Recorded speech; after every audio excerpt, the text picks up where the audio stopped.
গোসাইগাঁৱত গৰু চোৰৰ এক উপদ্ৰৱ আৰু উপদ্ৰৱ সহ্য কৰিব নোৱাৰি আজি গোসাইগাঁৱৰ পদ্মপুখুৰীত একগোট হৈছে ৰাইজ। মোৰ সহযোগী দেখুৱাই আছে, বিশেষকৈ গোসাইগাঁও মহকুমাৰ বিভিন্ন অঞ্চলত পদ্মপুখুৰী, বাবুবিল, কামাৰপাৰা আদি কৰি বিভিন্ন গাঁওবোৰত প্ৰায় প্ৰতিদিনে হৈ আছে গৰু চোৰৰ দৰে ঘটনা। আৰু ইয়াক লৈ কিন্তু ৰাইজে খুব চিন্তিত। বিশেষকৈ ৰাইজে আজি একগোট হৈছে পদ্মপুখুৰীত। আৰু মই পোনে পোনে ৰাইজৰ পৰা জানিবলৈ যত্ন কৰিছো, গৰু চোৰৰ এক ত্ৰাস, এই ত্ৰাসে গোসাইগাঁৱত নিদ্ৰা ভগ্ন কৰিছে বিভিন্ন গাঁৱত। বিশেষকৈ এই গাঁৱৰ ৰাইজবোৰে আজি ওলাই আহিছে। দাদা, কি কব? জানিব পৰা মতে গৰু চোৰৰ অতিষ্ঠিত হৈছে আপোনালোকে, কি বিষয়, এই বিষয়ে কি জনাব বিচাৰে? হয়, পোনপ্ৰথমে মই আমাৰ মিডিয়া বন্ধুসকলক মই জোহাৰ যাচিছোঁ। হয়, ঘটনাটো বিৰাট দুখৰ। যোৱা 9 তাৰিখ 2 মাহ 2025 চনত ৰাতি 12:30 মান বজাত আমাৰ পদ্মপুখুৰী গাঁৱৰে পৰা এহাল গৰু চুৰি হয় আৰু সেই চোৰক হাতে গৰুৰ লগতে ধৰা হয়। আৰু লগতে এই চোৰকেইটাক প্ৰশাসনলৈ দিয়া হয়, যদিও তেখেতে চোৰকেইটাক শাস্তি নিদিয়াকৈ চোৰকেইটাক এৰি দিয়া হয়। গোসাইগাঁও মহকুমাৰ ক'ত ক'ত চুৰি ঘটনা হৈ আছে? হয়, আমি ক'বলৈ গ'লে আমাৰ ওচৰা ওচৰি অঞ্চল যিবোৰ গগুজৰা, চামাঝৰা আৰু পদ্মবিল, বাওবিল, এইখিনি গাঁৱতে বেছিভাগ মানে এইকেইটা দেখিব পাৰিছোঁ।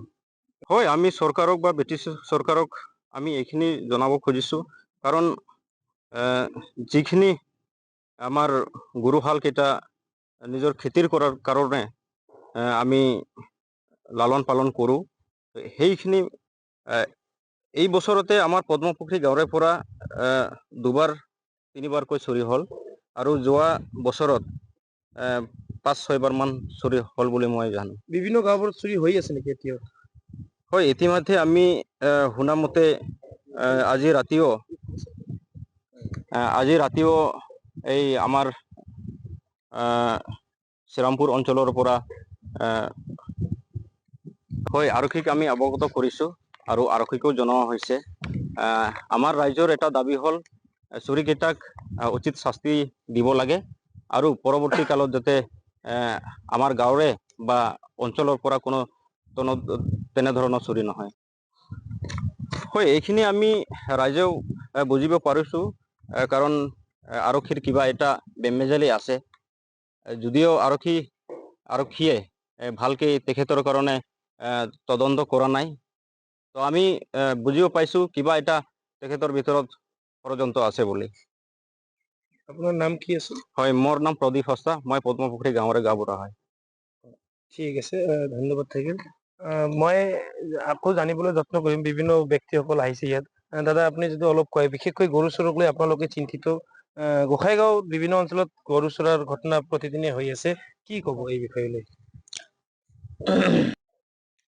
আমাৰ পদ্মপুখুৰী গাঁৱত মানে এদিনেৰ পিছত এদিন মানে এটাকৈ মানে গৰু চুৰি হৈ আছে। মানে আমি ভাবি আছো, মানে আমাৰ এইফালে আদিবাসী মানুহ আছে, এইফালে মুছলিম মানুহ আছে। তো মানে নিজকে নিজে মানে দোষী আছো যে মুছলিম মানুহ বিলাক ভাবি আছে যে কি আদিবাসী চুৰি কৰি আছে নেকি, আৰু আদিবাসী মানুহ ভাবি আছে কি যেন মুছলিম মানুহ চুৰি কৰি আছে নেকি।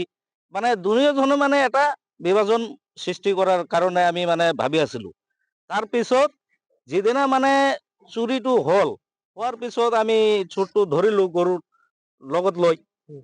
তাৰপিছত ৰাইজে মানে আমাৰ এক জাগাত গোট হৈ আমি কিবা এটা মানে ফাইচলাৰ কাৰণে তাক মাতিছিলো মানুহ বিলাকক। তো মানুহ বিলাক অহা নাই তাহাঁতৰ। তো আমি কি কৰিলো, মানে লাষ্টত প্ৰশাসনক মাতি আমি প্ৰশাসনৰ হাতত দি দিলো। তো প্ৰশাসনে কিবা এটা মানে বিধি ব্যৱস্থা কৰি দিব আমাক বুলি আমি ভাবিছিলো, এইটো কৰা নাই, চোৰ বিলাকো মানে এৰি দিছে। এইটোৱে কি আমাৰ সন্দেহ? সন্দেহ, মানে পুলিচৰ মানুহৰ কিবা এটা মানে ঘুচ টুচ খাইছে নেকি, এনেকুৱা সন্দেহ হৈ এনেকৈ সন্দেহ হৈ আছে। আজিৰ দিনতো অসম আৰক্ষী চোৰ ধৰাত ব্যৰ্থ হৈছে নেকি? ব্যৰ্থ হৈছে, কি বিচাৰে চোৰ এতিয়া চোৰ আপুনি? ধৰি মানে এৰি দিয়ে আছে খালি।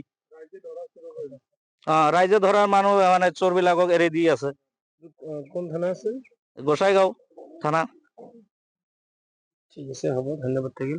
হয়, আচল কথা ক'ব লাগিব, যদি খাটি খোৱা ব্যক্তি বা খাটি খোৱা খেতিয়কসকল আছে, তেওঁলোকক বেছিকৈ গৰুবোৰ এক মানে আৰ্থিকভাৱে স্বাৱলম্বী হোৱাৰ এক প্ৰয়াস আছিল। কিন্তু তেনেধৰণৰ ঘটনা গোসাইগাঁও মহকুমাত দীৰ্ঘদিন ধৰি চলি আছে গৰু চোৰৰ যি ঘটনা।